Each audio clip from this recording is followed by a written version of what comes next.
Hello my friends, welcome to my YouTube channel Very Powerful Education by Rajendra sir.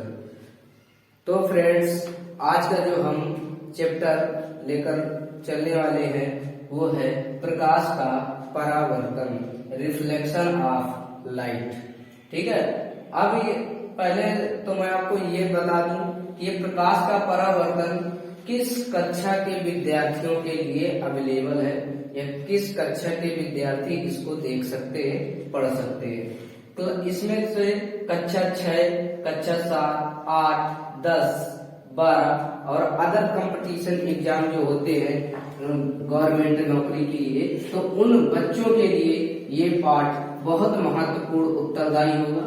ठीक है, ये बिल्कुल मैं बेसिक से पढ़ाऊंगा, आपको एक एक चीजें क्लियर समझ में आएंगी। ठीक है भैया, और अब हम चलते हैं प्रकाश के परावर्तन के बारे में। तो आज का जो लेक्चर फर्स्ट होगा प्रकाश के परावर्तन के बारे में, ये पहला लेक्चर होगा। तो पहले लेक्चर में जो आपके मुख्य बिंदु लिए गए हैं कि पहले लेक्चर में जो होगा वो इतने बिंदुओं के बीच हम देंगे। पहला लेक्चर में मुख्य बिंदु पहले देख लीजिए। पहले मतलब प्रकाश, प्रकाश क्या है। अगर आपको प्रकाश ही नहीं मालूम होगा तो आप प्रकाश के परावर्तन तक कैसे जा पाएंगे। तो प्रकाश क्या है, फिर इसके बाद प्रकाश के गुण क्या है, फिर प्रकाश के स्रोत के आधार पर वस्तुएं कितने प्रकार की होती हैं ये हमको बताना पड़ेगा।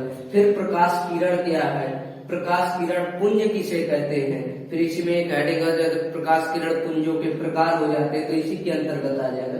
फिर इसके बाद कहना आएगा प्रकाश का परावर्तन। तो आज के लेक्चर फर्स्ट में मैं इतनी ही हेडिंग मतलब इतने मुख्य बिंदु लेक्चर फर्स्ट में होंगे। ये आपका जो चैप्टर है प्रकाश का परावर्तन वो मिनिमम 4 से 5 लेक्चर का होगा मेरे। ठीक है, जो 3 लेक्चर में मैं पूरा चैप्टर खत्म करूंगा और 2 लेक्चर ओनली इस चैप्टर में जितने भी फार्मूले आएंगे उन फार्मूलों के मैं न्यूमेरिकल 2 लेक्चर के लिए उपलब्ध करूंगा। ठीक है, तो दोस्तों देखिए, पहला मुख्य बिंदु में क्या है, प्रकाश। मतलब प्रकाश क्या है, प्रकाश क्या है, प्रकाश क्या है, पहला क्वेश्चन। ठीक है, प्रश्न इसको आप कह सकते हैं। इसका उत्तर आप बिल्कुल नोट्स बनाते जाइएगा और समझते जाइएगा बिल्कुल ध्यान से। प्रकाश क्या है, तो देखिए प्रकाश जो है एक प्रकार की एनर्जी है। एनर्जी का मतलब होता है ऊर्जा, मतलब कार्य करने की क्षमता को क्या कहते हैं हम, ऊर्जा कहते हैं। वो तो ऊर्जा की परिभाषा है, पर प्रकाश भी एक ऊर्जा है। प्रकाश एक प्रकार की क्या है भैया, ऊर्जा है। तो ठीक है भाई, तो क्या होता है, प्रकाश एक प्रकार की ऊर्जा है जो हमारी आंखों में संवेदना उत्पन्न करती है। ठीक, अथवा इसकी एक सरल डिफिनीशन और है। अगर ये डिफिनीशन किसी को याद करने में कठिन लगे तो इस डिफिनीशन में आएगी कि प्रकाश वह भौतिक साधन, प्रकाश वह भौतिक साधन अथवा कारण है जिसकी सहायता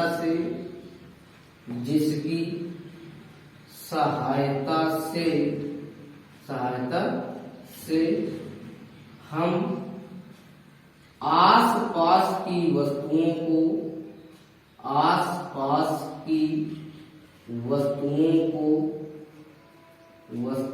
को देख सकते हैं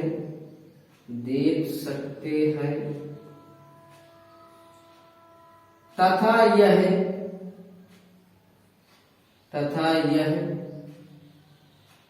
हमारे दृष्टि ज्ञान को जागृत करता है। दृष्टि ज्ञान को जागृत करता है। कामक प्रकाश कहलाता है। प्रकाश कहलाता है। आपको तो हमने आपको प्रकाश की परिभाषा एक ये बताई कि प्रकाश एक प्रकार की ऊर्जा है जो हमारी आंखों में संवेदना उत्पन्न करती है। संवेदना का मतलब क्या है कि जैसे भी प्रकाश आपतित हुआ और जैसे भी प्रकाश आपतित हुआ, जैसे जो प्रकाश है वो किसी वस्तु पर क्या हुआ, आपतित हुआ, और आपतित होने के बाद उस वस्तु से परावर्तित होकर हमारे आंखों तक आया, तभी तो हमको वस्तुएं दिखाई दी। तो वहां पर क्या कर दिया उसने, आंख में संवेदना उत्पन्न कर दिया। ठीक है, तो प्रकाश एक प्रकार की ऊर्जा है जो हमारी आंखों में संवेदना उत्पन्न करती है। अथवा कोई किसी विद्यार्थी को अगर ये परिभाषा याद करने में कठिनाई है तो सरल से डिफिनीशन ये भी है कि प्रकाश वह भौतिक साधन अथवा कारण है जिसकी सहायता से हम आसपास की वस्तुओं को देख सकते हैं तथा यह हमारे दृष्टि ज्ञान को जागृत करता है। प्रकाश बिल्कुल सरल से डिफिनीशन है और बढ़िया इसी तरह नोट्स बनाते जाइएगा। अब बात आई प्रकाश के गुण। प्रकाश के गुण, इसके बाद अगली हेडिंग क्या बनेगी भाई, प्रकाश के गुण। प्रॉपर्टीज ऑफ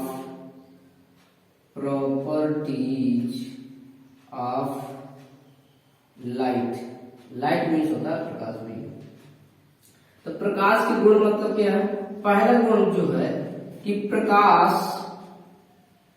निर्वात में चल सकता है। सबसे इंपॉर्टेंट गुण है ये, प्रकाश निर्वात में चल सकता है। कहां चल सकता है भैया, प्रकाश निर्वात में चल सकता है। अब निर्वात किसे कहेंगे कि ऐसा माध्यम जहां पर वायुमंडल प्रेजेंट ना हो वहां निर्वात होता है। ठीक है, सीधा सा अगर बेसिक समझना है तो मतलब जहां वायुमंडल ना हो वो चीज वो जगह निर्वात कहलाती है। तो प्रकाश निर्वात में चल सकता है और निर्वात में प्रकाश की चाल, निर्वात में प्रकाश की चाल 3×10⁸ मीटर प्रति सेकेंड या 3×10⁸ मीटर प्रति सेकेंड होती है। ठीक भैया, प्रकाश निर्वात में भी चल सकता है तथा निर्वात में प्रकाश की चाल 3×10⁸ मीटर प्रति सेकेंड होती है। मैं समझता हूँ कि आपको समझ में आ रहा होगा। दूसरा नंबर, बिल्कुल सरल तरीके से आपको लग भी रहा होगा कि नहीं सर समझा रहे। ठीक है, प्रकाश विद्युत चुंबकीय तरंगों के रूप में चलता है। प्रकाश जो है, प्रकाश विद्युत चुंबकीय तरंगों के रूप में भी चलता है। प्रकाश विद्युत चुंबकीय तरंगों के रूप में भी चलता है। ठीक है, प्रकाश जो होता है वो सरल रेखा में विगमन करता है, ऋजु रेखा में। प्रकाश सरल रेखा में गति करता है या चल सकता है, गति करता है। अगला पॉइंट जो बहुत अच्छा पॉइंट है कि स्वयं नहीं दिखाई देता बल्कि प्रकाश के कारण हमें वस्तुएं दिखाई देती है। प्रकाश के कारण हमें वस्तुएं दिखाई देती है, वस्तुएं दिखाई देती। ठीक है, अगला पॉइंट जो है प्रकाश एक पारदर्शी माध्यम में भी चल सकता है। प्रकाश मतलब जो पारदर्शी माध्यम होगा, तो पारदर्शी माध्यम में दो मीडियम होते हैं। एक पहला माध्यम हो जाता है, एक दूसरा माध्यम। पहला माध्यम अगर विरल होगा तो दूसरा हो सकता है सघन। अगर पहला सघन है तो दूसरा हो सकता है विरल। तो प्रकाश पारदर्शी माध्यम में भी चल सकता है, और अगर पारदर्शी माध्यम में प्रकाश चलेगा तो वहां पर भाई वो परावर्तन की घटना नहीं दिखाएगा, वहां अपवर्तन की घटना दिखाएगा। इसका जस्ट दूसरा चैप्टर उठाएंगे हम, प्रकाश का अपवर्तन। अभी परावर्तन चलेगा 5 लेक्चर में, और 4-5 लेक्चर का प्रकाश का अपवर्तन भी होगा, और पूरे वीडियो हिंदी में ही उपलब्ध होंगे। ठीक है भाई। तो क्या अगला पॉइंट है, प्रकाश पारदर्शी माध्यम में भी चल सकता है, पारदर्शी माध्यम में भी चल सकता है,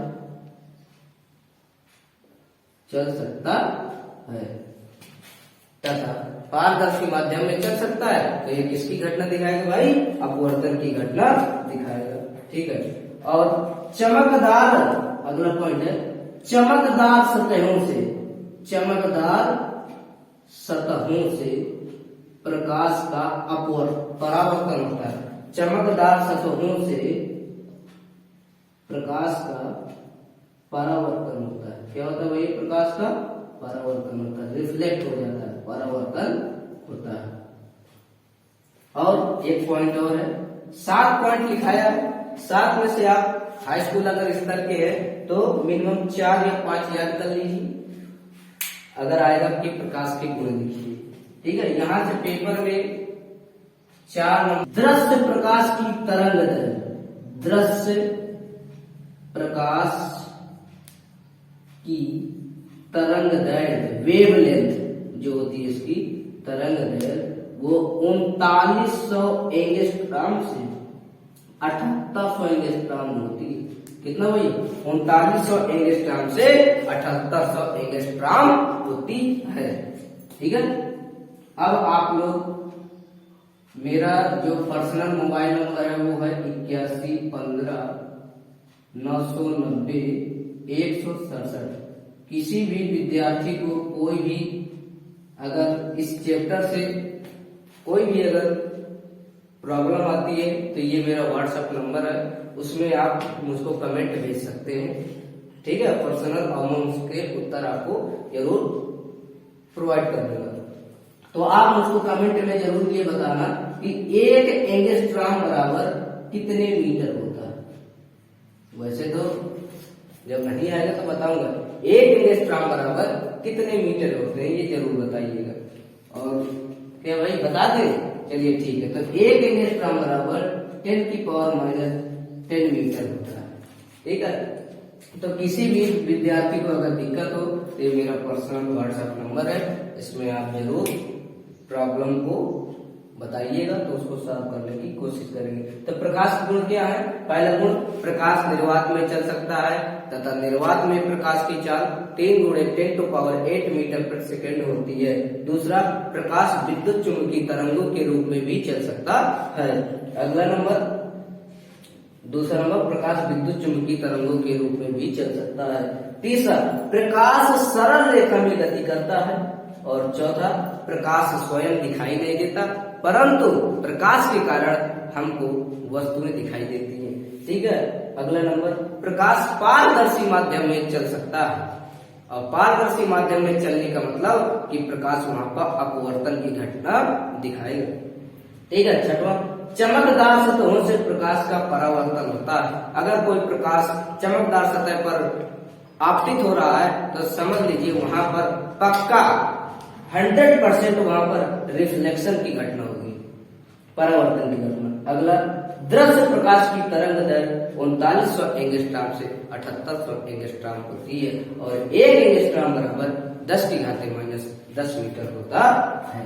ठीक भाई।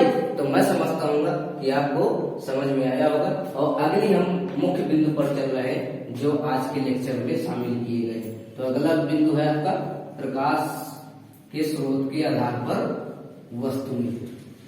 ठीक है। देखना मेहनत कर रहे हैं तो आप लोग भी विधिवत मेहनत करिएगा, बाकायदे नोट्स बनाइएगा और अपने दोस्तों को शेयर करिएगा, और उन्हें भी चैनल को सब्सक्राइब करने के लिए जरूर कहिएगा कि चैनल को जरूर सब्सक्राइब कर दीजिए। चैनल का नाम है very powerful education by Rajendra sir. ठीक है, कोई भी दिक्कत हो व्हाट्सएप नंबर भी बता दिया है, उस पर अपनी समस्याओं को जरूर भेजिए। और अभी हम क्लास 10th और क्लास 12th के 2022 में अगर यूपी बोर्ड अगर परीक्षा करवाएगी तो उसके हम मॉडल पेपर भी फरवरी में बताएंगे। जो भी महत्वपूर्ण प्रश्न हैं, जिस जिस चैप्टर से आने की संभावना है, वो क्वेश्चन भी हम बताएंगे। तो अगली हेडिंग क्या है कि प्रकाश के स्रोत के आधार पर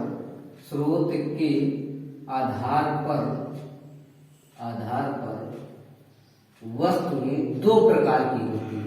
कितने प्रकार की भैया? वस्तुएं दो प्रकार की, ये याद रखना, दो प्रकार की होती है।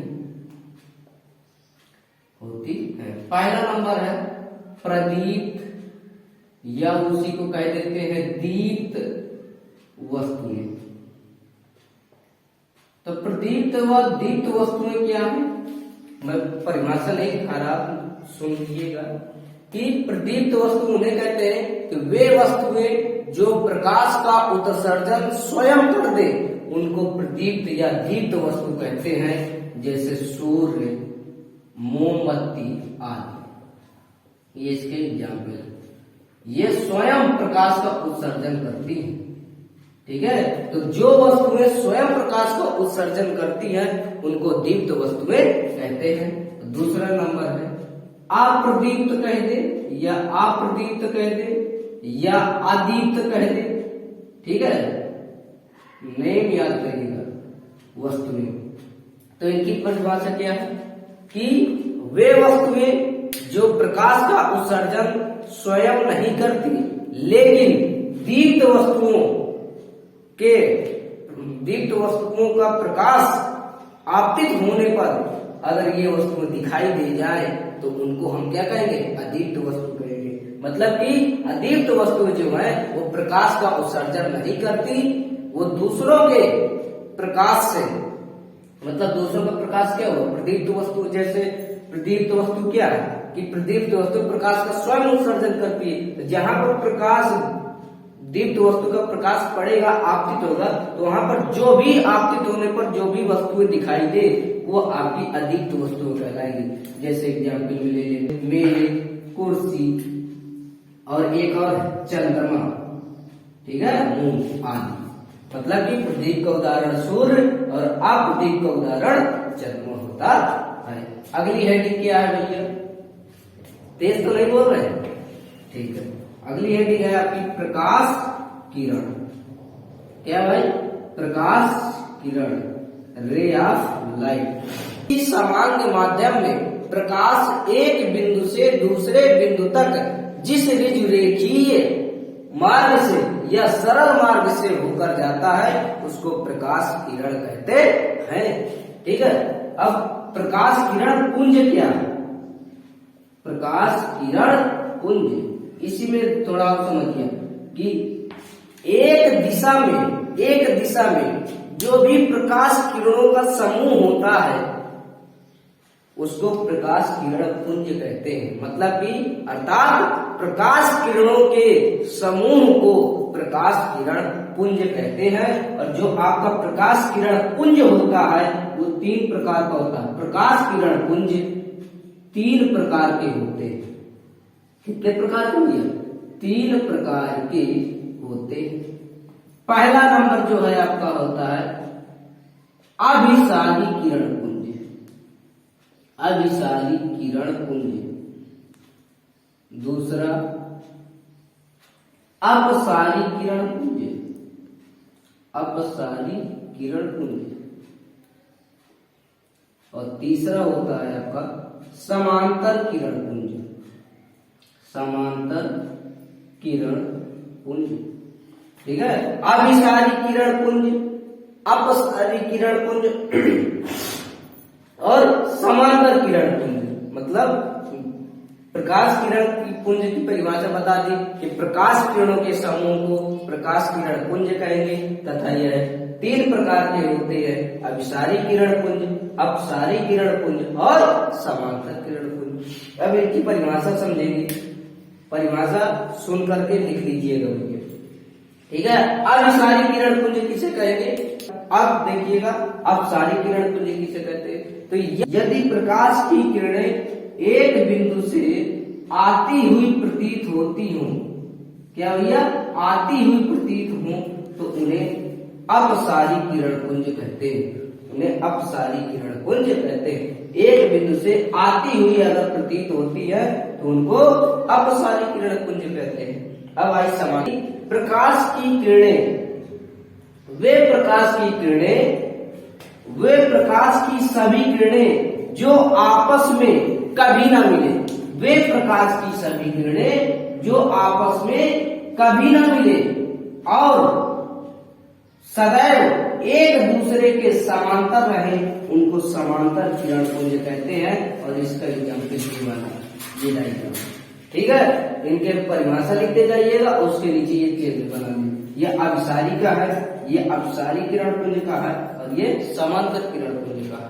और आज के लेक्चर में एक लास्ट पॉइंट बचा है, मुख्य बिंदु जो है आपका वो प्रकाश का परावर्तन बचा है, ठीक है। तो उसको भी तुरंत 1 से 2 मिनट लगेंगे।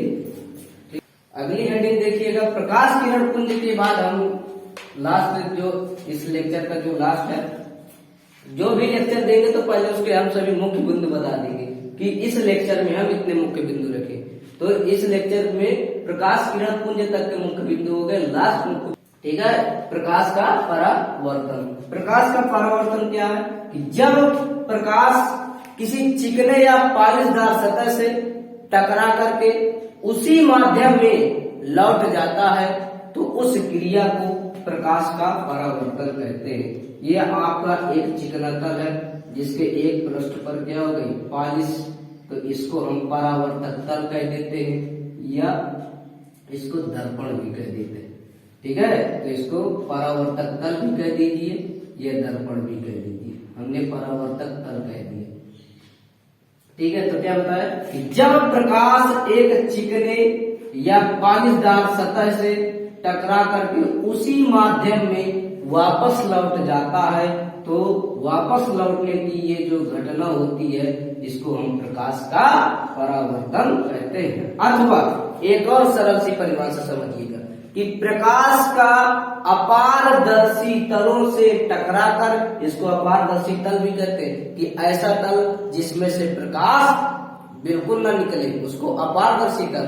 और पारदर्शी तल उसे कहते हैं कि ऐसा तल जिसमें से प्रकाश आर पार निकल जाए, और पारभाषक तल उसे कहेंगे जिसमें से प्रकाश आंशिक रूप से निकल जाए, ठीक है। तो प्रकाश का अपारदर्शी तलों से टकराकर वापस लौटने की घटना को प्रकाश का परावर्तन कहते हैं, रिफ्लेक्शन ऑफ लाइट कहते हैं।